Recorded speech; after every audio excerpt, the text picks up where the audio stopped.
earth, air, fire, water. Which, that's not our vibe. Welcome to the Elemental Tea.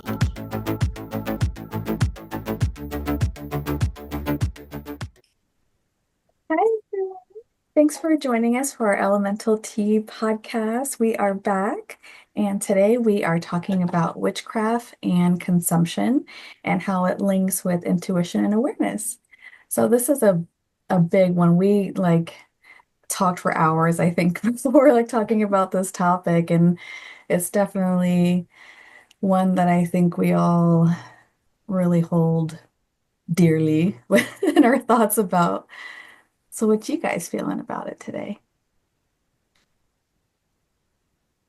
Yeah, for this one, the first thing that came to mind for me was just thinking about when I started out in witchcraft and how I think I've told you all how I grew up near Portland, Oregon, but I didn't go into Portland a whole lot. Like there were certain places like I would go, but like I didn't know the wealth of pagan and metaphysical shops that we had in Portland at the time. Like I discovered those when I came back from my stint in Seattle, which also had a lot of cool bookshops in the 90s. But yeah, so I did a lot of when I was starting out, I didn't necessarily feel like I had to get a lot of obscure herbs or stones or anything like that. Like I would just like find quartz pieces in gravel, or I would use the kitchen spices and olive oil, and I would and just like make my own infused oils. And I got a lot of my tools from like thrift stores and swap meets and things like that, and antique stores. And it was really interesting once I did kind of start sending away for like Circle Network News with like all the little, or even like the Llewellyn books had like the lists of like places where you could buy things, right? And I would send away for like the catalogs. I think like I kind of lost something in that, you know what I'm saying? Like that scrappy, like do it yourself kind of witch vibe. I've kind of moved away from using what was available and started feeling like I needed to buy the fancy things, or I needed to buy like the cool oils that somebody in Wisconsin was making, or, and I think like I've almost, not to say that I don't still buy a bunch of stuff. Like I just dropped a bunch of money on rocks a couple of days ago, but I do find that I'm using more local things and things I already have versus going out and buying more things. So that's something I think has is really coming up for me around this topic, and things that are local. Like what grows near me, even if I'm buying it from somebody. Like, is it something that grows near me, whether native or invasive or whatever? Like, is it something that my ancestors in this area might have used? Um, so yeah, I really kind of getting back to like the um kind of the roots of folk witchcraft for me has really been important, and to just feel like I have some sovereignty. I don't need to buy into the capitalistic machine. I don't, I love supporting small witchcraft businesses like I do. Or even like small crystal, like we have a bunch of cool little like family owned crystal shops and stuff here, even in Vancouver where I live. Um, but like, yeah, to be like, oh, I need to go buy from, this big company on in the back of the magazine or online is something I'm trying to move away from. I feel you too. There's something, like you said, special about that time. Like I remember same thing, like I would just be like, there's a rock that I found in the yard and some cool looking weed and I just mix it together in a bowl or and there was just something really cool about it. And I think we were just talking about this too, like tying it to music, how there's some songs that remind me of that time period. And I there's just something about that feeling. And I don't know if it's just like a nostalgic thing or what, but things were very simple. I was like a kid into a teenager and stuff doing things in my room. And we did have a comic book shop um called Merlin's. Miss you, Merlin's. But it was such a cool comic book shop that had crystals and all kinds of everything. And we used to love, my mom used to take us there all the time. And even just like you said, doing little subscriptions to things. And it was just so cool. And I don't know, as I got older and then like more movies like The Craft and stuff came out, which I love that movie, but that also made me feel like, now I need all the candles and I need all this and I Mhm. need this and that and this. And as much as I love that movie, I remember having the feeling of like, I'm not doing enough. I'm not doing enough. Mhm. I'm not witchy enough. I don't have these things. And then as I got older and had the ability to buy some of the things, and I was like, oh no, what do I buy? Like, but then thinking about it, I'm like, you've been doing this stuff your whole life. Why do you all of a sudden now feel like you don't know what you're doing because you don't have all the stuff that's in the movies?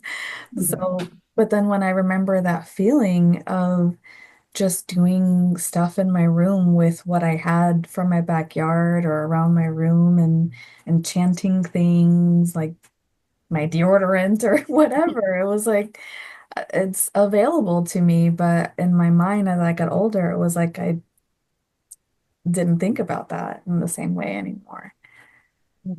What you said about like not being witchy enough really like oof, struck a chord in me because I feel like you get on like Instagram or like TikTok or whatever and you see these people living Mhm. this witchy aesthetic life, like I'm running in the trees and I have this apparel, like dress apparel on and I'm doing all these rituals and this is what it means to be a witch. And it's not to say that like you can't do those things, but it's like I do feel like the real honest witchcraft is like waking up like with your ass hanging out and like throwing a shitty cup of coffee together and then putting a spell in it and calling it a day, like Mhm. Yeah. there's just something really vulnerable and beautiful and powerful, I think, about just kind of working with what you have. And it's like you said, May, it's kind of getting back to like the folk roots of what witchcraft is,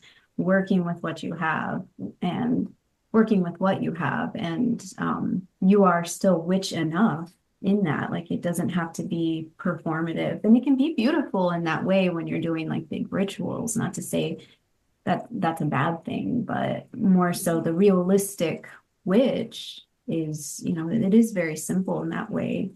And it also like something that kind of came up for me with this topic was I recently went to a conference called Sacred Space local to me in Maryland. And one of the speakers there was Evo Dominguez Jr., who is amazing. But he taught a class on astral realms and he talked about how like we can create like our own sort of sacred temple within the astral, like we can build that brick by brick, we can create our own astral apothecary, we can have these like really all the beautiful things that we kind of dream about, we can have that in the astral realm if we work towards it. And if we don't have an herb, like we need rosemary, like instead of you going and buying it, connect to your astral realm. What is the energy of rosemary? What does that feel like to you? And how can you imbue that in whatever spell that you're working with? And it really kind of changed my perspective on like, dang, like I don't really need a lot of the stuff that I have. Like I can connect to these things astrally or energetically. Or it's also changing your perspective of like what can I use? What do I have? How can I work with this? Like that's all that magic is it's energy. And I'm trying to like connect with that part of myself more as a Capricorn sun who's like, I like things. Mhm. It's very challenging, but it really changes your perspective on things. Yeah. So, yeah. I like a lot of what you're all saying. And then I have a very similar experience to actually most of you, where I started off. So my family is very folky by nature. So there's a lot of like the way I mean, they're very atomist, and how certain plants have certain qualities to them, and or like paying attention to animals and what birds are doing and what animals are doing would meet this weather pattern, or like the trees leaves are flipping means rain's gonna come, like things like that, right? And so I just grew up with that, and that wasn't witchy to me at all. And since I was really little, I've always worked a lot with my mind. And I would say that my mom and my grandma were really big inspirations for that, because my mom gets a lot of prophetic dreams, which is kind of crazy. Like, she would have these dreams and she would say it to us, and then 2 days later it happens exactly. It's kind of creepy. So my family's really into, like, you know, believing spirits and things, and so that wasn't weird for me. And I didn't know anything about manifestation work or anything like that, and I didn't know much about witches. But on my own, since I was really little, like I would say kindergarten, I just knew intuitively that if I said something enough and paid attention to what was going on around me, and then took opportunity when I saw it, things would happen. Like, I just noticed that correlated. So, for example, I remember, this is such a lame one. I was in high school and there was this boy that I had total crush on, and I wanted to be with him. And I would go to bed every night and I had this mantra. I was like, I'm going to be with this person. I'm not going to say his name, but like, I'm going to be with this person. I'm going to be with this person. And then I changed it to we're together, we're together, we're together, we're together. And so things were happening where, like, we were becoming friends and there was openings and it was making me feel comfortable. And then one day I remember him and his friend were walking off for lunch, and I was like, I feel like now's the time. And I just got up, like ran away from my friends, and like, what's up with her? And I just ran between him and his friend. I'm like, do you want to go out with me? And he's like, okay. I'm like, okay, we're a couple now. And then his friend's like, do you want to have lunch with us? I'm like, okay. And then we just merrily go have lunch together. But it's like one of the ones I always remember is like the most, like, that was the biggest one. And it always worked, whether it was like getting into a specific university, passing exams. I did a lot of sports as a kid, so I would mentally I would dream. I don't know if any of you had this experience, but I would dream myself playing the game and how I was going to play and how my opponents would react and how I would, and even with exams, I would dream about my exam and what my answer would be and how I was going to answer it. So when I get to the exam or the sport, it was already there. And it was just a matter of me playing it out.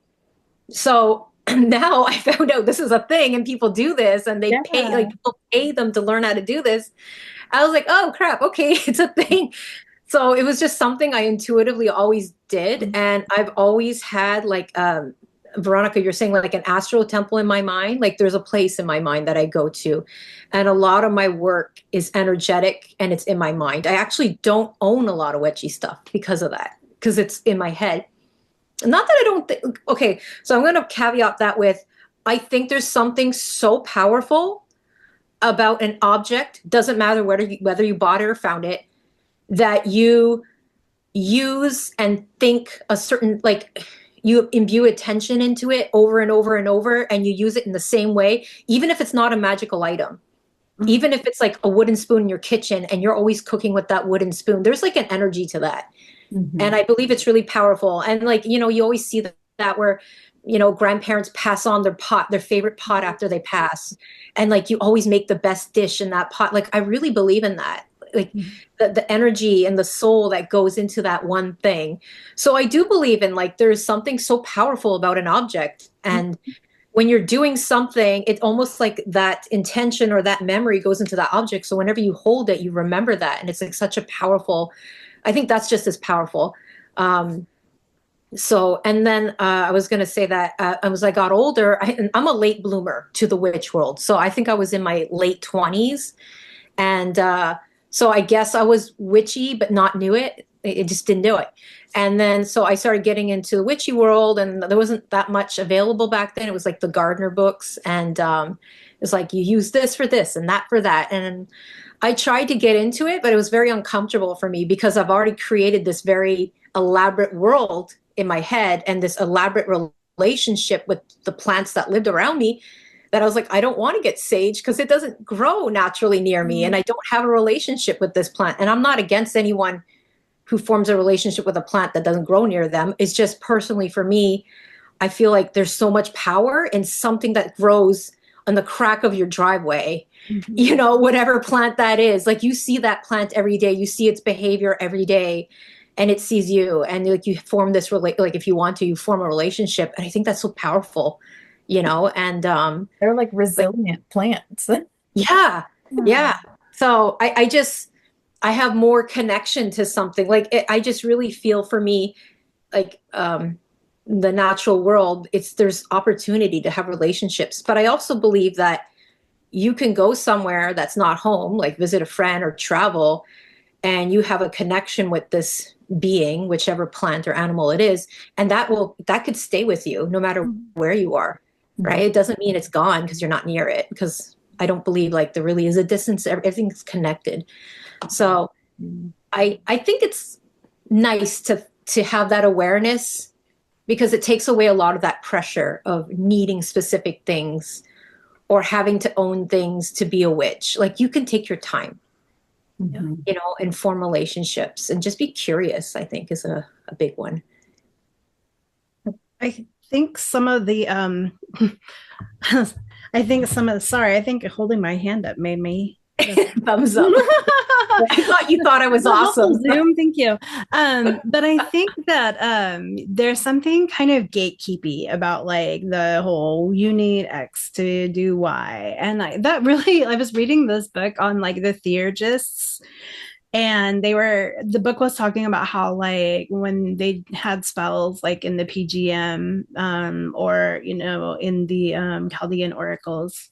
I might even say Chaldean. I don't even know how to say that word. I'll be honest. Both. And that's like one of those words you've read like a million times. You can tell us what they think. No, you're good. It's like I don't know how to pronounce it, but you know, they were talking about how it was actually the part where they were talking about where Hecate tells her followers how to make a statue of her and imbue it with life. And, you know, it talks about like, take the lizards that are about the yard and take this and take that. And then so some scholars have looked at, you know, a lot of these, you know, magical spells from both the PGM and the Chaldean oracles and talked about how they didn't always mean, sometimes they did mean animal parts, but sometimes they were like euphemisms for plants. And the reason why they believed that they did that was to keep non-initiates from doing the magic. Because they were like, a non-initiate is not going to want to go kill a bat for a spell, right? So like, it's going to be, we're going to call this bat's blood, but it's something else. And, you know, and I've heard that story, but I never saw it like in a scholarly, you know, like thing. And I'm like, yeah, that makes sense. And so, I think that even persists to this day. And I think that there's also something about like when somebody is like teaching a class, like, and they want you to get specific things, even, you know, like, you know, you're in a group and the person who's like kind of in charge of the group is like, oh, every 4 months, we're going to go buy a new Oracle deck, or we're going to do this and we're going to work on it together. And it's just like, first of all, I just feel like even though like that person may end up saying something like, oh, well, you know, if you can't get it, it's fine, you know, just make do. But it's like, you're going to feel left out, right? If you can't afford that or you can't go get it. And not only that, but it's like, how is 4 months enough time to learn anything? You know, how is 4 months enough time to develop your intuition and a relationship with this tool or this book or this Oracle deck or this stone or this whatever? And it just like creates this cycle of like having to get something. And like you said, everybody here has said like, you know, you just feel like I'm not magical enough. I'm not witchy enough because I'm using the gravel I found in my yard, and I'm using, you know, the spices in my cabinet, which are like the very basic, like same spice jars that my parents bought in the 1970s, you know, like, and not like, you know, I'm not going out and sourcing like Dittany of Crete, which, you know, is not even that most of the time when you buy it anyway. But, you know, I mean, and it's just like, there's this whole like, industry of like these curios, and not to say that curios don't have power in folk traditions and things like that, because they absolutely do. And the same thing for different herbs, like everything has like an energetic signature. But at the same time, it's like, do you think our ancestors were like, oh shit, I can't do this spell, I don't have, a raccoon's penis? Like, you know what I'm saying? Like, I guess I'll just have to like not be protected today, like, or whatever. I just feel like there's just so much of that though, like in today's information rich society where it's like, oh, I can go out. I mean, like I can literally like go to a place in Vancouver, Washington and buy a raccoon penis bone. You know what I'm saying? Like one of the whitest fucking cities ever, like, and like, so, I mean, it's just one of those things where I just find like at one point, you're just going to have to say like, what makes sense for me to use that I have, like I don't have this, but what's the purpose of this in the spell? And what do I have, whether energetically in my astral temple or like in my spice cabinet or my pile of rocks in the yard or what have you lying around that I could use instead, and I think that to me, like, again, not to be gatekeepy, but I almost feel like if you're a witch and if you're learning and you're new and you're figuring things out, like, I don't mean to exclude you because that is valid. Right. But at some point you have to be willing to stray from the book, to stray from the list on the internet, to not run to Google to find out what this cool stone means and how it can help you, instead of like just asking the stone, right? Or just at the end of the day going, the stone is just pretty. And that's what it brings me, is it brings me joy because it's beautiful. Yes. And I don't know what it means other than that. And to not look at the Oracle book, guidebook, and to not doubt yourself when you get a strong message, when you look at something, even though what may be in the astral or the occult library of so-and-so, says that this means this, but for you, it means something totally different. Like, are you going to believe the book or are you going to believe your own lived experience at the end of the day? And what's going to be stronger for your magic? I approach witchcraft the same way that I approach creativity. And that is learn the rules and then learn how to break the rules. Right. Because it's like, it's good when you're in the beginner phases. I mean, I have those books where it's like red means this color and like you work with this element for this. And like, I kind of really love having that just as those guidelines, but they are guidelines. Mm-hmm. They're not the end all be all, because at the end of the day, your power, it comes from within. It comes from within you, because, like my perspective on the color red could be different from y'all's perspective on the color red. And both of us are valid in having those perspectives because we have a different relationship with that color or item or tool or whatever.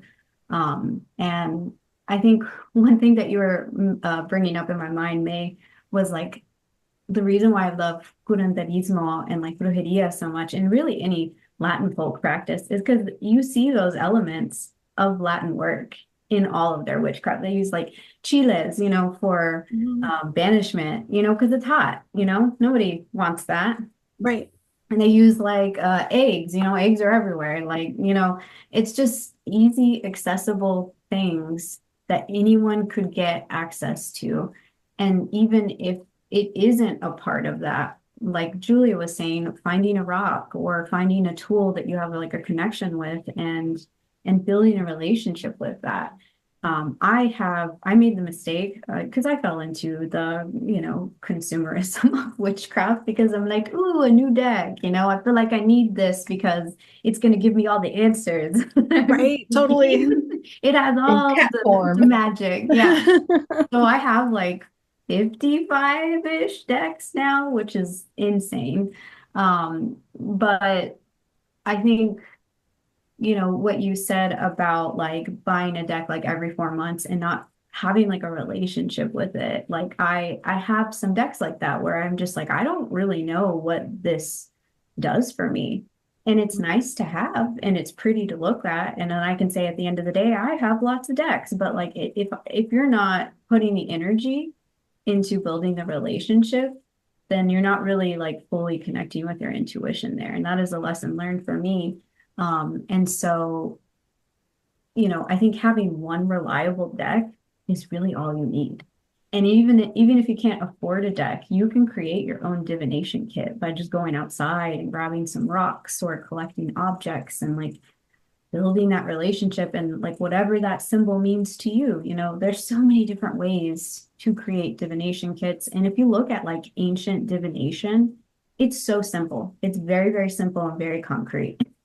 Like I think of like the I Ching, which is just like 3 coins and you're just flipping the coin. Like it's so simple and it doesn't have to be overcomplicated. And it's nice to have beautiful things. I love beautiful things and I love collecting things too, because it is nice to have. But at the end of the day, if you're trying to, if the goal is to try to connect with your intuition, I would say remove most of those things and come back to like the bare minimum, because that's when you're really focusing in on like what is the inside of me saying? What do I need to hear? What message am I missing?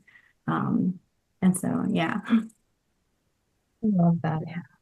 Is it, I mean, there's been times obviously I've fallen into that too. I have all the books and decks and all this kind of stuff and bones and everything, but there there can be times where, especially when it in situations where, like May mentioned, like where it can feel kind of gatekeepy with things, it's like I want to feel accepted, and then there's like an anxiety that builds up in me, and I start feeling anxious about, oh, do I need this thing? I can't do this spell without this thing and all of that. And then that anxiety there starts, I like self-impose it on myself later. And even if I end up getting the thing when I go to do the spell, I now am like using that like anxious energy to like go for it. And I don't feel as magical as I would if I would have just done it however I wanted to do it in the first place. So Yeah. it's like that whole like energy exchange alone for me sometimes can be,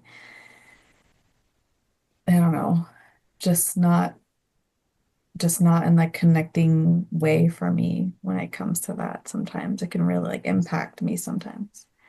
I That's a was good thinking point. about, oh, sorry. Oh, you're I good. was thinking about how I think it's really important if you're someone who's new to this area, even if you're someone who's been doing this forever, to take some time away from the social media, the internet. Like quick information. Take yourself away from quick information. And the reason why I say that is if anything is best served slowly, it's witchcraft. That is the thing that you need to take your time with it. Yeah. You need to take your time. You need to be on your own. You need to feel shit. Like it's really hard to tap into intuition when you got information coming left, right, and center. And it's like, here's the results. Here's the results. It's like, no, it doesn't work like that, my friends. It's very slow and hot and simmery, and you take your time with it and you get to know it. And I'm like, I'm all for get what you want to get, have fun. But just ask yourself, am I getting this because it brings me joy?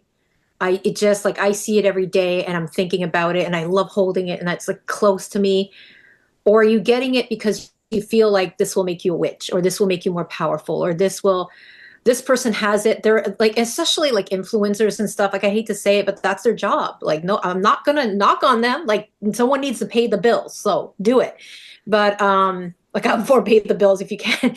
But like it's our responsibility to realize that they're just trying to do their thing and no shame to that. But just take it for what it is. They're trying to do their thing. It doesn't mean you need to do that too. And maybe they're in a position to have all those things, but what if you're not and you're hurting yourself, right? And you could be, and maybe you are in the position, but maybe you're hurting yourself in a different way where you're overloading yourself with information and you can't really take your time on one specific, just like energy work alone, just energy work, or just accepting, like complete radical acceptance of who you are and trusting your intuition is hard. Trusting like that what you're feeling and you're hearing and you're smelling, you're hearing everything, every sense in your body, trusting that is hard work. And to me, you can't get that from a book. Like you can, but really you can read all you want, but if you don't put it into practice, it goes nowhere. So you really need to take the time. So I'm not saying don't do socials and all that. Like I like to binge that stuff sometimes, but I think you just need to see it for what it is. You know, people are sharing their things. It's a beautiful world. Let's keep it a beautiful world for using it safely and not over consuming, you know, and giving yourself time to be by yourself and exploring. And like, I think if I can tell myself something when I first heard like about Western witchcraft and all that, I would have said, approach it like a kid and you're curious and it's new and you don't take yourself serious and it's just fun and read about what you want, but then take your time with it. Like make your own rules up and play around and find out what happens and don't take it too serious. And, you know, kids are not going to listen to what some adult tells them. They're going to go and do their own thing. Right. And that's what's awesome about kids. They're just going to feel their own intuition and follow it. So I think that's a really healthy way to approach it is just, yeah, you can get the stuff, but just make sure you're getting it from a very intentional place. Like, do I have the budget for this right now? Am I just trying to fulfill a void I have? You know, I'm seeing this person on social media, like they're this beautiful witch and they have such a perfect put together life and their house looks amazing and they got that thing. So if I get that, I'll have the same experience, but it's like, it's made, right? It's all manufactured. So it's just like, I think if we just get back to center who we are, just be in the moment, that's where the magic happens, right? Yeah. And I think you and Veronica both hit on something that makes me really want to expand on this for a while. Like the whole idea of this is the thing that's going to fix me. Yeah. I am so bad about that. This is the crystal that's going to heal me. This is the oracle deck that's going to tell me what I need to know. This is the self-help book that's going to heal my mother wound. This is the certification. Right. Exactly. The certifications, the degrees, all of that shit. And it's like, and again, there's a whole industry just waiting for us. Like, people like us. And I think we're not alone. I think that this is really like, the Western world's capitalism's condition, right? Because we are trained to think that the next thing we buy is going to fix us or fill a void or make us feel whole. And like, I love my books. Oh my God, do I have so many books? I have more books than I'll ever read in my entire life, y'all. I'm serious. And it's like, the ones I do read, it's like, I'm like, oh, this sounds really powerful. This sounds like a really powerful ritual in this book. I should totally do that. And then I put it aside for when I have time or when I'm in the mood or when the moon is in the right phase or when, and then the shit never fucking happens. Do you know what I'm saying? Like, and then I go on to the next book because I'm like, I can't go back to that book. I'm too ashamed. Right? Like, I can't go back to Devin Hunter. He's shaming. I mean, Devin Hunter would never giving me a look. Right? Like, he's like, bitch, where have you been? Like, so I go to Christopher Penczak instead. And so I'm like, Christopher, heal me. Danielle Dulski, please save my soul. And it's, like, yes, all of those things are awesome and helpful and like inform our witchcraft and everything. But at the end of the day, if you're not doing the shit, whether you're doing it like it says in the book, or you're doing like the good enough version, or you're doing your own version, or you're doing something totally different, like, nothing in a book is going to fix you. Nothing in a certification course is going to fix you. Nothing in, what your therapist tells you to do is going to fix you, unless like you're willing to sit with yourself and you're willing to do the work and you're willing to feel uncomfortable and feel like you don't know shit and to fuck up and, all of these things that I feel like we're not comfortable with in our society. We're not comfortable with not knowing. We're not comfortable with not being an expert. We want to know everything now.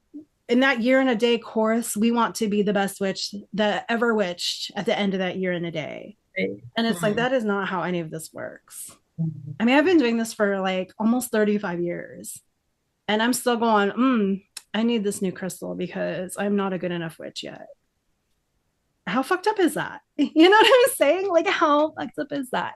And I love my crystals and I love my books and I love, but it's like at the end of the day, what is going to make me feel like a powerful witch is by doing my witchcraft, not Devin Hunter's witchcraft, not Daniel Dulsky's witchcraft, not, I don't know. I mean, it's just going to be what it is, right? And it might have elements of those people, which is wonderful, because they seem like wonderful people, but at the end of the day, it's going to be May's witchcraft. It's going to be Veronica's witchcraft. It's going to be Julia's witchcraft. It's going to be Nishu's witchcraft. It's going to be your witchcraft, right? Like and that I think is where we kind of set ourselves up for failure, because like Julia said, we're comparing ourselves to the people we see on the socials, or the people we see at the festivals, or the people that we see at the book signings. And we're thinking, we don't look like them. We don't do what they do. We're not making a living from writing our books or doing witchcraft or, making podcasts, so like, are we even witches? And yes, we are. I mean, like, Witches too. right. Yeah. Like witches have government jobs, witches are nurses, witches are, construction workers, are police officers, work in sanitation. Witches are everywhere and they do all kinds of things. And sometimes they have to do other things that are not so glamorous to pay the bills. And that's just life. And they look different. Yeah, they're not dressing in like, next year's best occult type thing. And it's okay if you dress that way. I love to dress that way. I wish I could dress like that. But it's like, but I'm in sweatpants and a t-shirt right now. It doesn't make you less of a witch not to have those things. Yeah. I really appreciated what you said, Julia, about like listening to your own intuition, because I feel like that has been a process for me.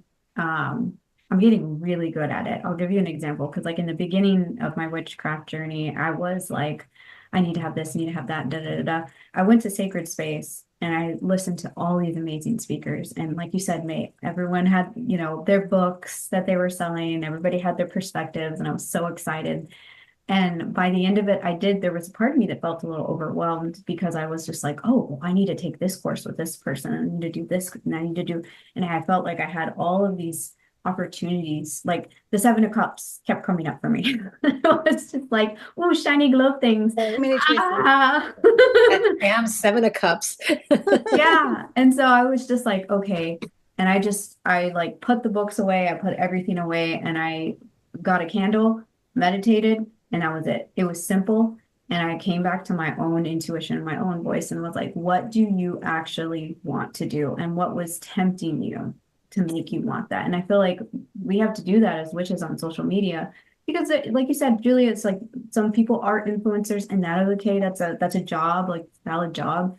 But we have to also protect ourselves from that, because that can be harmful to us. It kind of taunts us, and it's like, ooh, I need this thing, or I want that thing, or I need to sign up. And for me, it's courses.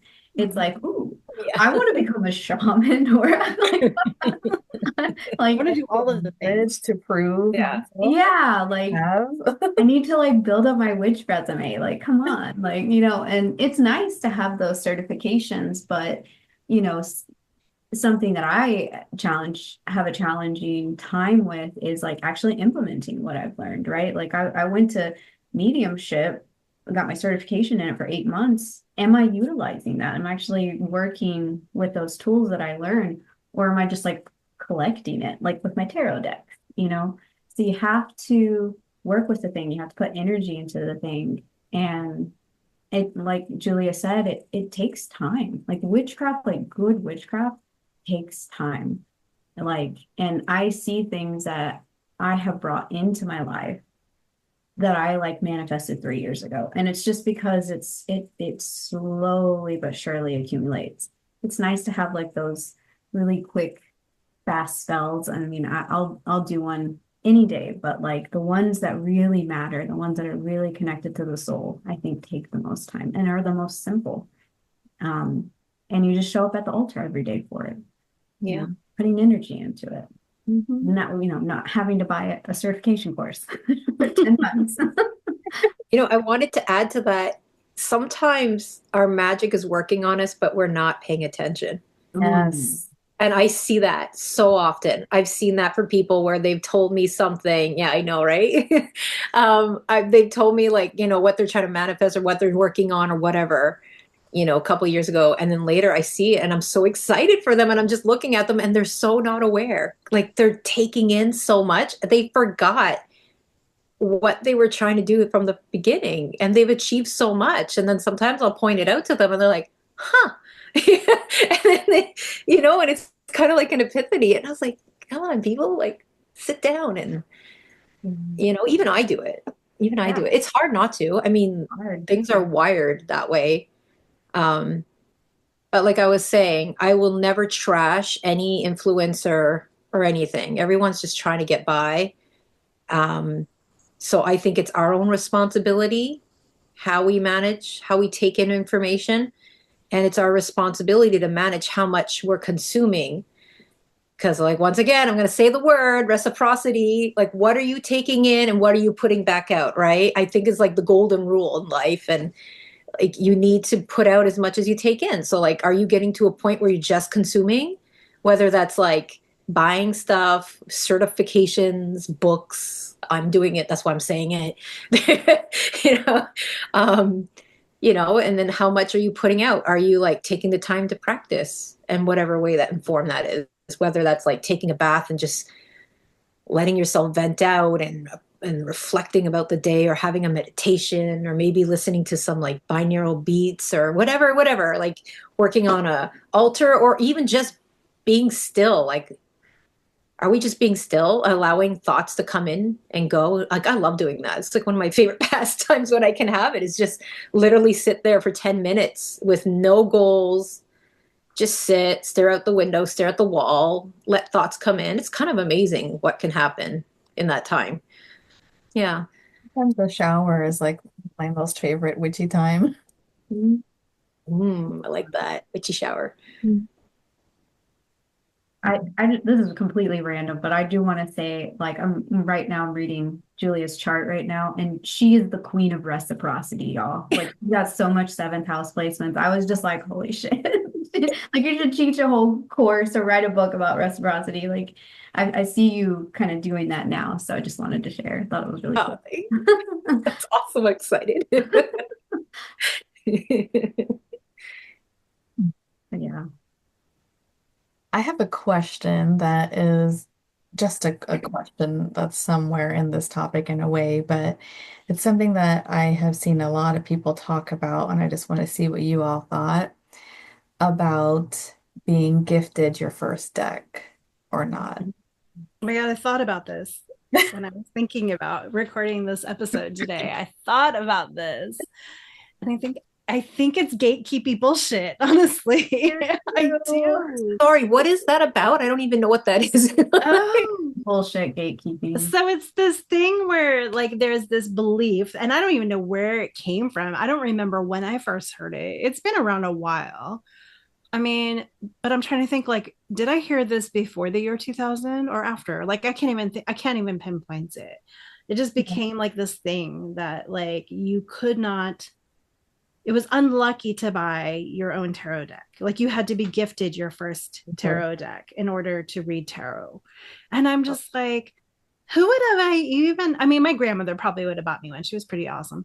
But like, I'm like, who would I have even asked for a tarot deck? Like most people in my world, when I got interested in tarot and things like that, would have been like, what the fuck is a tarot deck?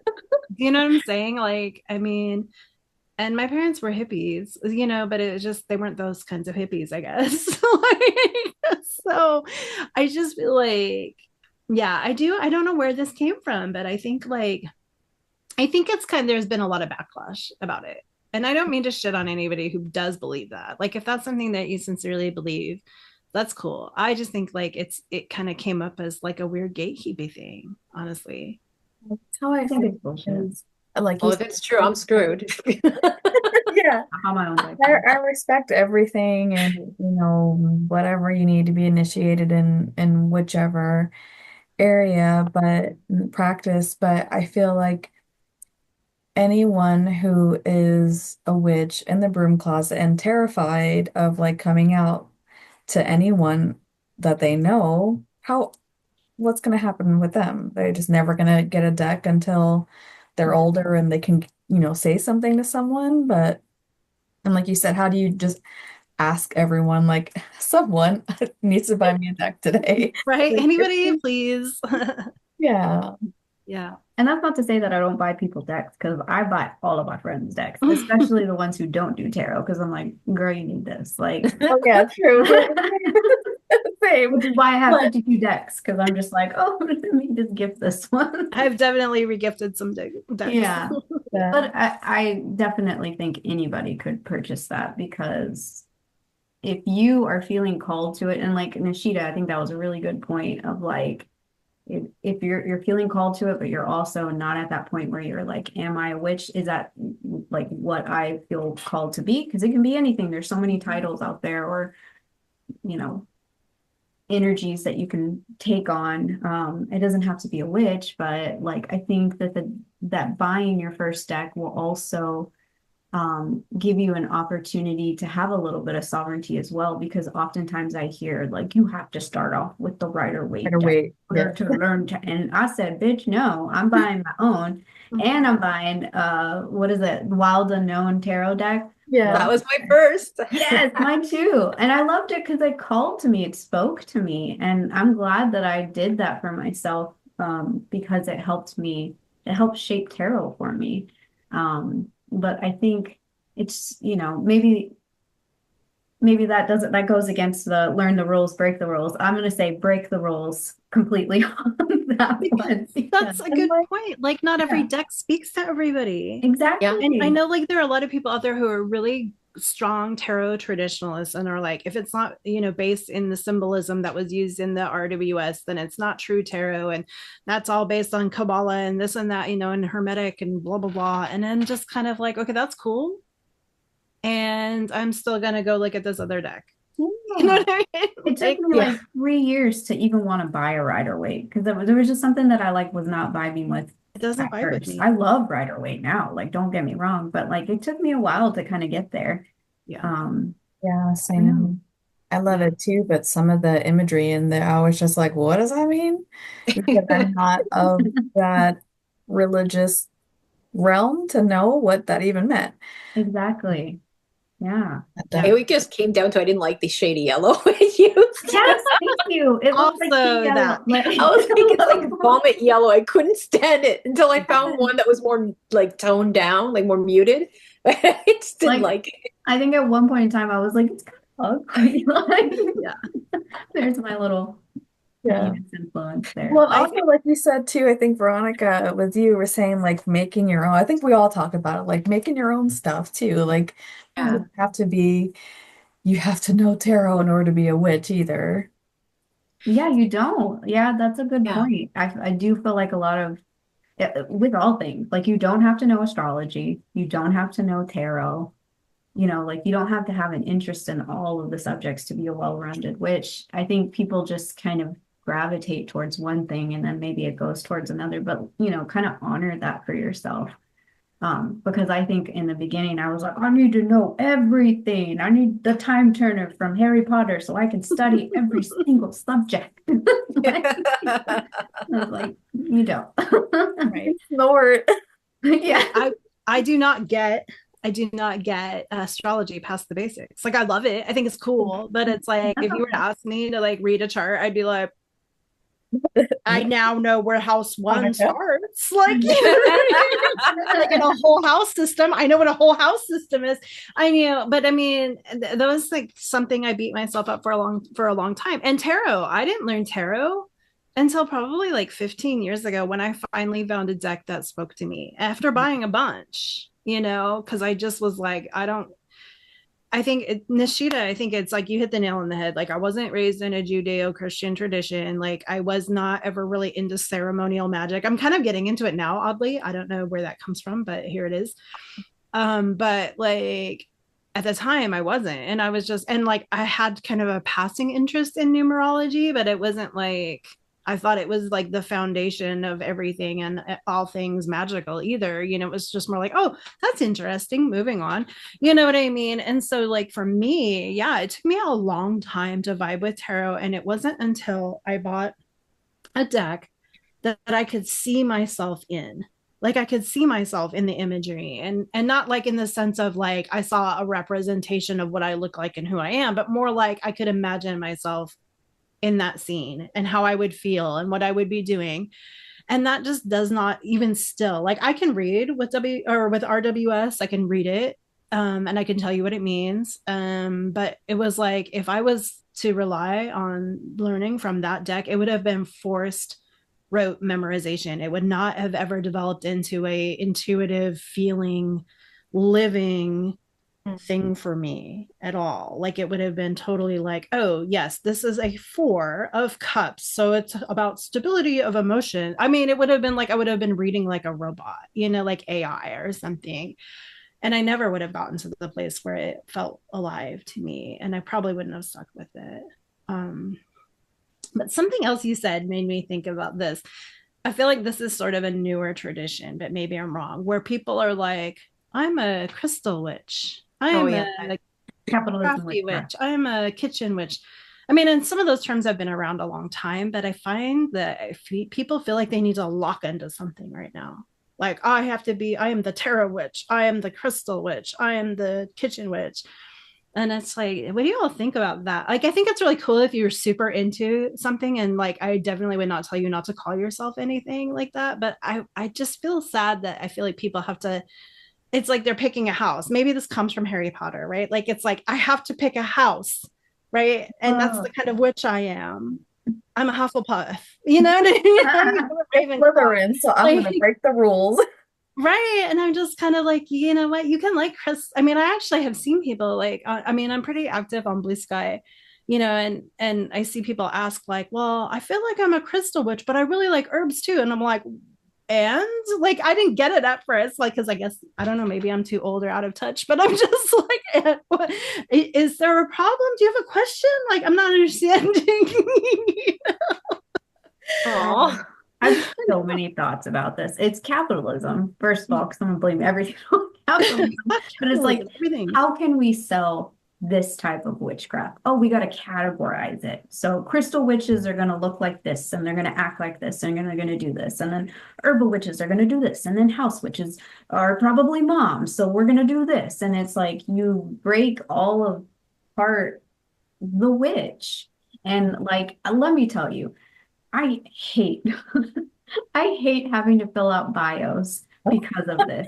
I stress. How many times did I fill out my bio because I stress so much about it? It's the Capricorn in me, but it's like I want to communicate that I do all of these things, but I should just be able to say which, and then that be good enough, and then people understand what it is that I do. But because I have to market myself or put myself in a category, I have to say I do tarot, I do astrology, I do this, and blah, blah, blah, blah, blah, blah. And then it's just like I get so, I hate that. I hate it so much. But it's like there is this sort of marketing that has, I think, creeped into the magical spaces, unfortunately. And that's a lot where that comes from, where newer witches who are just kind of approaching things and just kind of figuring out what works for them is like, oh, well, this person says that they're a tarot witch, or they're a diviner witch, or whatever. Yeah. And so then they think that they have to put themselves in the category. And it's like, no, you can do all of it. Give yourself the freedom to explore that as the journey continues. And it's going to take a lifetime. This is a lifetime study. It's not going to be something that you get a certification in 8 months. I know this. I've tried, trust me. I think that's really interesting, because when you said like, oh, because I'm marketing myself, I'm saying I'm doing this and I'm doing that. And I just like, until you said that, I didn't really even think about why I do that. But for me, it's not about marketing, it's about connection. It's like, oh, if you're also interested in these things, then that I'm your person to talk to. Like, Right. you want to talk about mushrooms and moss and, sourdough bread. Yeah. Talk to me. Me. Yeah. Chickens. I have chickens. You know what I mean? Like, but that's a good point. It's a really good point. And I think both, like, now I'm thinking about this whole thing in a different way. Like, oh, maybe people are just trying to find their people. Yeah. But I just don't want people to feel like they have to lock in. I think it's No, like, not at all. Yeah. I just would rather like say witch and then call it a day. Like, mhm. But I don't know. It's the Capricorn in me, unfortunately. I have, like my Oracle Death Doula movement witch because I want everyone to know I'm a death doula so I can help them with Because you put the work in for that, right? Right. divination. How to do that. That's what you do. Yeah, but it took me a long time to just like blah blah blah, like put those out there because I was afraid of being like I'm like minimizing what I actually do, but it's like no, it's just some information out there, but if you're gonna have me help with anything or work with me, then you'll know everything because Right. we'll have that connection. But yeah, I definitely feel, and probably Capricorn of several Capricorn placements for on my side and Virgo, but um yeah, I struggled with doing that, especially on social media, but it took me a little bit to be okay with it because I realize I put those down for this reason, but I'm not trying to put myself in a box either. Right. And so I think it is important for people to know that like you don't have to be only that. And one day you may be interested in something else or connect with something different in the future. And you can't be like, oh, well, I'm a kitchen witch. And so that's not what I do. So I'll never learn it because I can't or something, It's just all encompassing of magic and energy of whatever. It doesn't, there's no limit, I feel like. And that's what makes Yeah. the witchcraft so powerful too, because like if you do have knowledge in multiple things, you like learn how to syncretize it together. Mhm. It just becomes like this own unique thing. And I think it can be powerful when a witch knows multiple things and doesn't feel the need to like define themselves. And it's okay to do that, like I said, on bios and stuff when you're in that space. But when it comes to your magic, everything is free for all. I mean, of course, closed practices take work, it's a whole nother Right. subject. But, I mean, if you're interested in something, give yourself the freedom to explore that. And people try to gatekeep things, then they're assholes. Like, I was gonna say, like, how we're talking about, there's this groupings, and I think it's a lot to do, especially if it's new witches that are of the like younger generations, like younger millennials or Gen Z. They're kind of coming from a culture where what's the word I'm looking? Is it vibe? Is it it's aesthetic, right? Is it okay? Yeah, I'm trying to get the right word. My kids, teach me these things. But like, yeah, it's the whole aesthetic thing. And like, and then, what I would say to that, if you're attracted to one of those things, whether it's like hedge witch or crystal witch, like follow that. Like, why are you attracted to that? Like, I think a lot of people underestimate how powerful our attraction to things are. Or if you see someone and you're feeling envious or annoyed, why? That might be a signal that there's something about those people that you desire. Follow it. Don't take it as oh, I'm jealous. Take it as oh, I'm getting a signal. Let's read into this. Let's look into what is it about these people that's drawing me in. Instead of being angry, take it as like an exciting adventure, and then these aesthetics are like dragging me in. Why? Let's go on this adventure to figure out. I think if we could just approach life like that, it makes it a lot easier because you can listen to all these people on TikTok, whatever, go for it. But just keep in mind, if anyone's saying you have to, be wary. Like, it's all fine to say, this is what I think, this is what I like to do, this is my opinion. those are people I would generally say is safe because it's their experience and they're making it very clear. But if someone says you have to, then I would be like, you can listen to it, keep it in the back of the mind, but just don't approach it like dogma, like just keep an open mind. And I think follow your interests. If you pick up a book and you're having a hard time to read it, just put it back. Read the book that just sucks you in and you cannot get out. If you're really into the crystals, let yourself be drawn to it. If you're really into the plants, let yourself, like whatever it is. I think that is such an important, like we need to relearn this. We're losing that. Like we're getting so used to algorithms telling us what to do. Like fuck the algorithm. Okay. Follow your internal algorithm, right? Like just let's drink tea to that, and just listen to yourself, pay attention and follow that road and follow it with excitement and be okay with not knowing.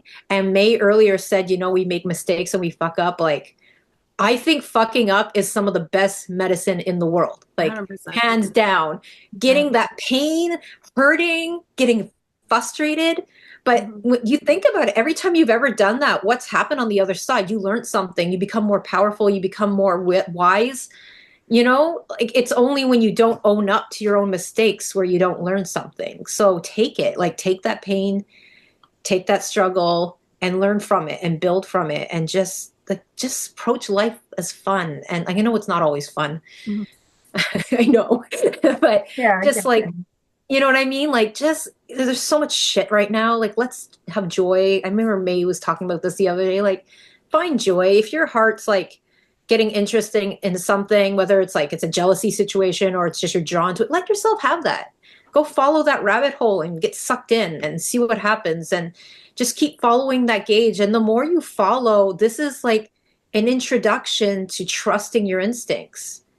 And the more you do that, the better. And you're going to start seeing it comes out in other ways, like what you see around you, your dreams, like you're going to notice patterns. And when you start making those connections and you start following them, and then you see windows of opportunity, then you see like you start to create your life. It starts to go in the way you want. And that's what witchcraft is, right? At the very base, that's what it is. It's like, manipulate, like, what is it? I remember something like bending reality, I think, like one of the etymologies, right? Is that correct? Yeah. So I don't know. That's just my stick. No, and I think like that's such a good point too, because it's like, I do want to clarify, like, if you are drawn to something and you want to specialize in it and get really, really into it, and like that's your thing, like by all means call yourself a crystal witch or herbal witch, but just don't feel like you have to be like, yeah, oh man, I decided I want to. It's like you can switch your major, y'all, and you can have as many minors as you want to. Yeah. I love that. I mean, shit, I have like 3 started bachelor's degrees and I've never finished one. You know what I'm saying? So like, awesome.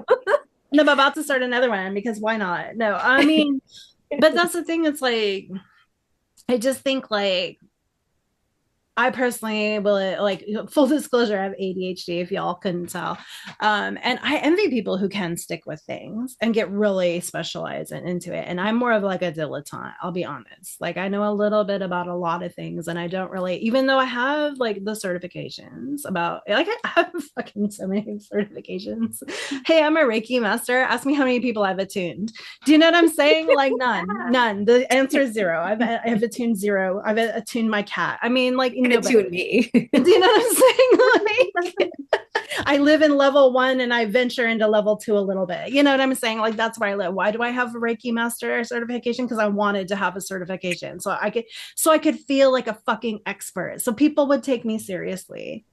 You know, and I hate that. That's, I think, like a big draw about a lot of this stuff. Like I pay for this bullshit so that somebody will say, oh, they know something, because my lived experience is not enough. And that goes back to the marketing, right? Because I want somebody to say, you put the work in and you got this certification, even though I will tell you some of these certifications, there's not, you pay a fee and they send you a bunch of recorded classes and then they send you a certificate after so many weeks because they're trusting that you did the work. But it's like, maybe I didn't even watch shit. Maybe I just paid my money and moved on with my life. Right. You know what I'm saying? And I'm just going to plead the fifth as to whether I've actually done that or not. But, I mean, because life's, right? Like maybe I had the best of intentions. Yeah. And, and I really try not to like tell people I have these certifications, even though like I technically have them because I don't feel like I put in the work. But then at the same time, it's like, but I have all this lived experience. Like the whole reason why I ever even got a Reiki certification is because I was a massage therapist. Actually, I was in massage school when I did my Reiki one. And I wanted to be able to do energy work on people and charge them for it. And what I was wanting to do was my witchcraft. But this was 2002, 2003. And witchcraft was not marketable in the same sense that it is now. And it's not going to be marketable with as many people. But Reiki, that shit was hot. That shit was hot as shit. So if I said, well, I'm doing Reiki, and I did do Reiki, don't get me wrong, I did the hand positions and I did Reiki, but I really just wanted to do my energy work on people. Is what I wanted. And I couldn't help it. Like when I did massage, I did energy because that's just who I am. And I didn't even think about it. It's just who I am. Right. And people knew, like, if you got a massage from me, you knew. You're like, man, something's happening here. I don't know what it is. It's like, yeah, it's my magic, bitches. But but the thing is that like we do live in this fucking society where it's like you're not an expert unless you have a certification or you have a title or you have a degree or you have what have you, and it's not enough to say. I started making potions out of my grandmother's flowers and her mop bucket in the backyard when I was 5. You know what I mean?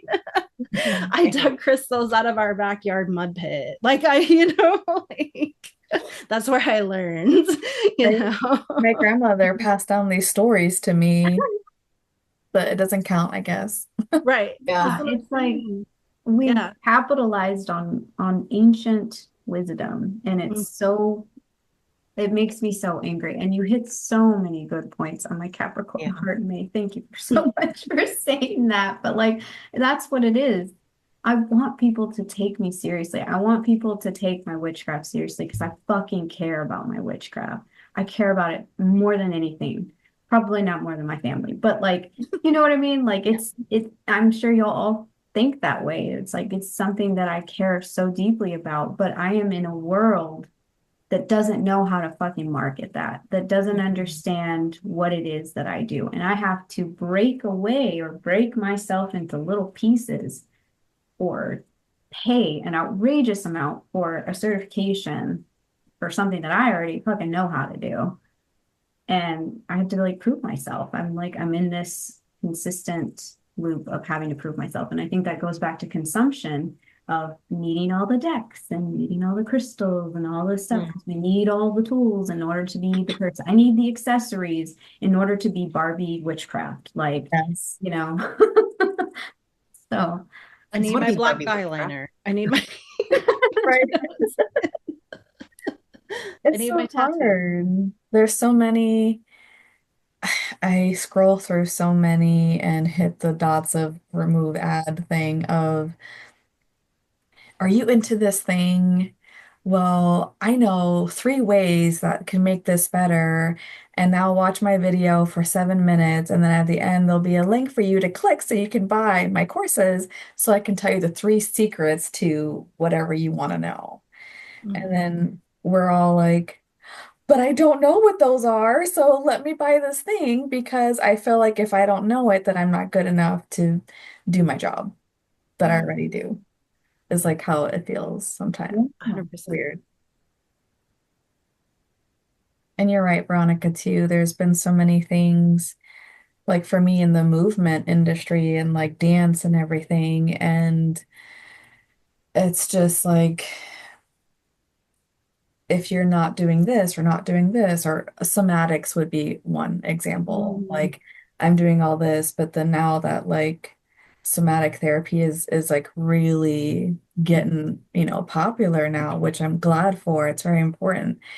But I have people that are like, oh, do you have the certification? Do you have this? Do you have this? Because you do this, this, and this. That's in the certification. I'm like, no, I just have been doing it for like 20 years as a teacher.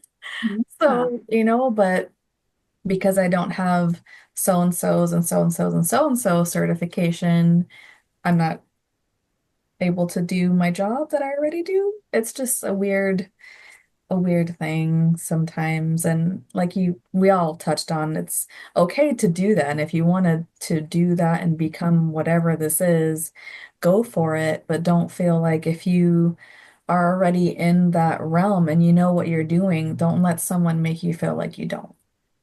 Yeah. It's like that's the thing. It's like some of the shit I was doing way before there was a certification, Yeah.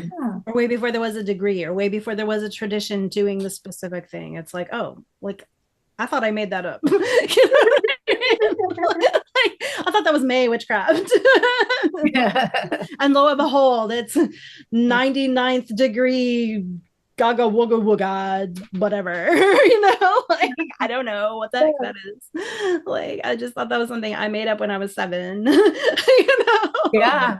That's like the whole thing I was saying about like my mind work, right? And then finding out like there's this whole like manifestation thing now, which a lot of it I'm like kind of about, but some of it like, hey, I'm a white privileged woman and this is like I think about this and I get it and I write it on my mirror. I'm like, it kind of helps. Your position kind of helps that you manifest that. Right. But anyway.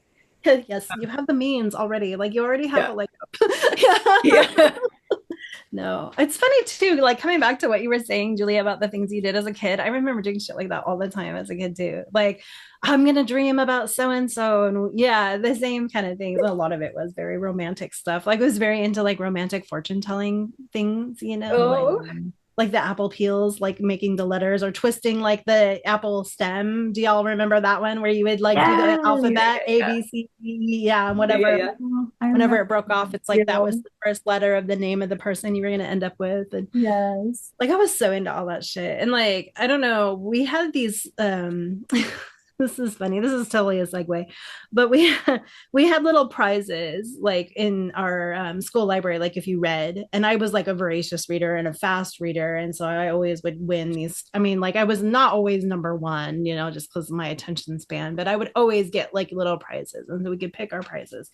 And they have these stupid. I don't even know if y'all know about these things. Like I feel like they're like kind of an older toy thing, but like a novelty, but it was like this fish and it was like made out of like thin plastic film and you held it in your hand, right? And the way like the film would curl, it was almost like a Chinese like yeah, like if Chinese divination flipped over it meant bad something. If it curled it was good, if it like shivered it was like ask again later, or like the magic 8 ball. Like I was always obsessed with all that stuff as a kid. So it's like, I mean, I just feel like there is something about when people are like, I was born a witch and I just didn't know what that was, or I didn't know. And it's like, and I think honestly, like everybody is like, I think it's natural to be. We were all part of this. Yeah, like I always think it's weird when people are like, oh, I was never into that thing. And I guess like if you were raised in like a very like kind of restrictive family culture, maybe I can see like not being into it, but I'm just like, oh my gosh, like I feel like as a kid, like all of magic is just so cool. You know what I mean? Like of course you're gonna be into it. And simple. Yeah, we didn't have fucking money. Right, exactly. Like I was like, oh, I found 3 green rocks today. That must mean I'm getting my allowance. I mean, and I think like getting back to that, like Julia was saying, like approach it like it's joyful and it's fun, not like this whole like I have to get this so people will take me seriously, or I have to choose my path in life, like I have to major in herb craft or hedge jumping or whatever. And it's like just like follow what you feel excited about. And I think like that's where the magic is, that sovereignty, that excitement, that joy. Like if witchcraft, I mean, and I don't know, we're gonna launch this around summer solstice, so like of course like joy is very much at the forefront, right? The sun is shining and it's like everything is going great, and the flowers are blooming and just love and lust and like celebration is in the air. And it's like why can't we find that childlike joy in our witchcraft? You know what I'm saying? Like, why do we have to save that for certain holidays? Like, why can't we make that like part of the whole experience? And yes, we can take that power and we can fight for things too. Yeah. Like we can do our protective magic. We can do our, hexing of the patriarchy. Like we can take that energy and be very powerful. It doesn't have to be like another thing to grind away at. Right. So it's really hard to fuck up a joyful person. That's all I have to say. Like, Yes. Joy is an act of resistance. yeah. Yeah. I want to speak to just like a recent thing with this podcast because like y'all, I've been wanting to start a podcast for years. And I always felt like I needed to have all the tools or I needed to have all the knowledge. I need to have all the things to do all the things. And it never worked out because there was always just something that I ran into that I wasn't enough to do that. Thankfully, I have y'all to just be like, let's just do it. I'm like, yeah, we got this. I feel like a lot of times it's like giving yourself permission, to just do it. And it goes back to what you were saying, Julie. I really loved what you said about like the desire part of like seeing someone do something and feeling anger or envy or like annoyed. And that's just because you are not giving yourself permission to do the same thing. And what rule have you, what narrative have you told yourself that restricts you from doing those things? Because you can do those things, and that's sovereignty, and that's witchcraft. you're a grown-ass person. Right? Yeah. Yeah. And it may not look exactly the same, but you can still get that energy. Yeah. Yeah. Mm. You guys want to pull a card? Yes. Yeah.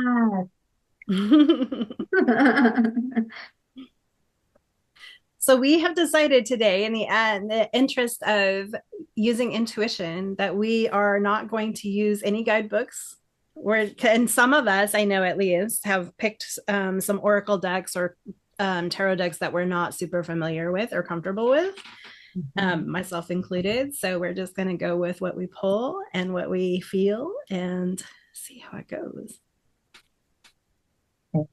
The Green Witches Oracle deck, which I got for my birthday, actually, and I haven't used it. So I'm excited.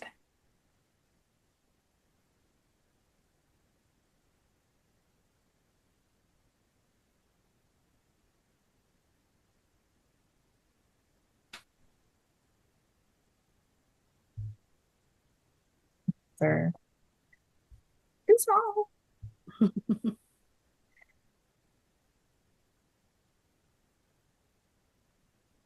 Like, do I want to do an in bulk deck? I'm not in the mood for in bulk right now. Do I have anything else that feels more warm?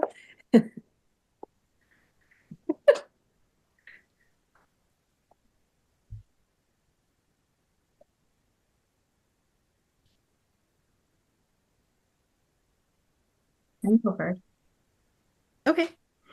Okay, so I went with the Oracle of the Hecatean Path by Ken Payne and Chris Butler. I love this deck so much. Hecate has been like very, very strong for me lately, so I figured this is a good time to bring her into the conversation. So I'm not going to read the book. The card that I pulled was Fear. It has it has the Gorgo and the Grim and then Fear and then some Medusa Nishida, thinking of like your bedroom. But I just think this is what we have inside of us that we are afraid to face. This is all of the voices and the boundaries that we've created for ourselves, all the things that are telling us to do all the things. And we can break out of that and we can, break the cycle by breaking the rules and facing the fear. And just like Medusa, having her power taken away, she took her power back and she fucking turned people to stone and was like, no. So let's face the fear. You got this, and go towards the things that you desire because they're telling you something. They're little breadcrumbs towards your witchcraft. So good.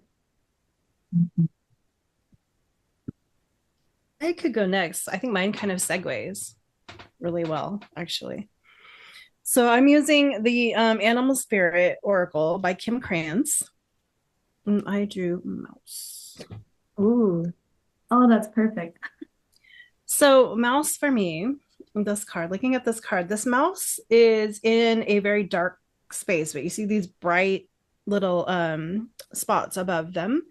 And I think about how small mouse is. And when mouse is in a meadow, it must be very dark for them. But above are flowers. And the mouse may not see the flowers. The mouse may just see the darkness. Or the mouse can look to the flowers and feel hope because they know that the flowers are the source of the seeds that they're looking for.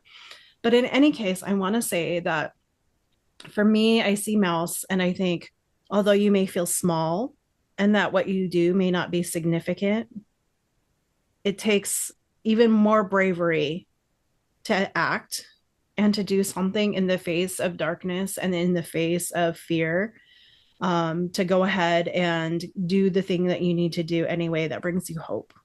It's very, very brave. So I think that segued nice after Veronica's. Yeah. Love that. Would you like to go, Nishita, or you want me to go? Okay. Ooh, the card just jumped out of my hand. So this is the Mystic, and this is the Wild Unknown Archetypes deck. So when I look at this card, there's a butterfly, and there's like almost like a point of almost like a heat source or like a fireball in the middle. And I'm just thinking of kind of um, our sacral chakra. I'm thinking of like that, or like, yeah, I'm just thinking of like where ideas come from and inspiration and creativity and passion and fiery elements. And it kind of goes with that, going forward and also kind of this season's energy, right? Like the Fool, just going and doing the thing and seeing what happens. And the butterflies, refer to transformation. And I think letting yourself be comfortable with who you could turn into and that you can constantly change and you're constantly shifting and perspectives. And maybe when you're exploring witchcraft now, it might not be like you might not be the same person as you are now and how you perceive it now. And that's okay. So don't get too like hard in your head about what witchcraft needs to be. Like be flexible because you're going to constantly shift and change. There's two eyes, one on the bottom, one at the top. And I think about, like the third eye, but I also think about like above and below, like that, that source of like that cosmic source and that, earth source and intuition where that can grab from both ends. And then I see like those look like gold beads. And that's also kind of making me think about transformation, like alchemy and gold. And I'm also seeing like the darkness and then brightness in the middle. And I think there's a lot to do with that balance between, nothingness and existence, so like just being okay with not knowing things. And maybe something doesn't exist yet, or something's going to come at some point, and being comfortable, once again, being comfortable with change, being comfortable with not knowing what's going on, being comfortable with, whatever may be. So it's that, like, I think that's pretty on point with what we're talking about, like just going into it like the Fool and take it as it is and make a mistake, you move on and you grow. Yeah. Like that. That's perfect what you just ended with growing, because mine was Harvest, Oh my gosh. the Green Witches Oracle deck. And this is the card, the Harvest card. It was like making my mouth kind of watery because I love corn. Ooh, there's corn.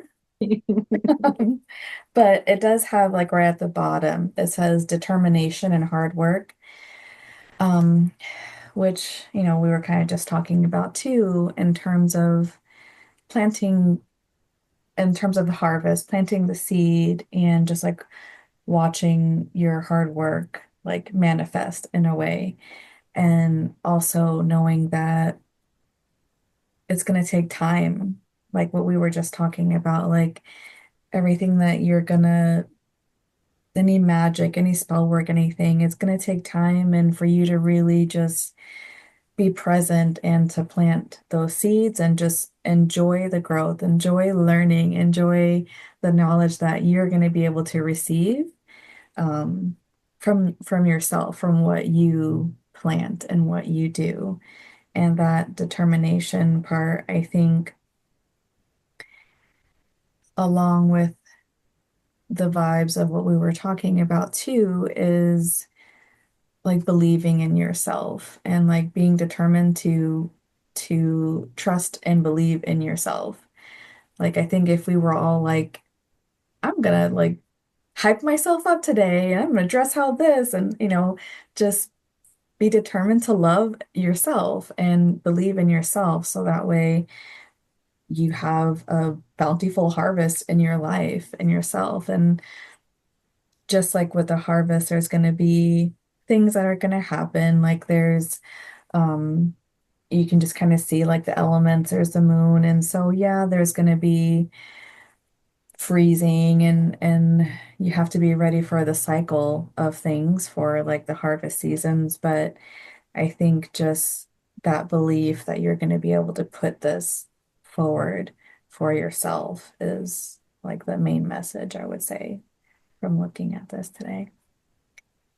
I'm just kind of blown away because I just realized we just did a full cycle. Yeah. Right? Did you notice that? I did. With That's why I wanted to Veronica, go it's the first. fear, right? It starts with the fear. Then May, it's like, okay, going into this scared as the mouse and not knowing. And then the transformation bit. And then you reap the harvest of your hard work and it goes all That's over so again. awesome. Isn't that so cool? That was not planned, people. Oh my gosh.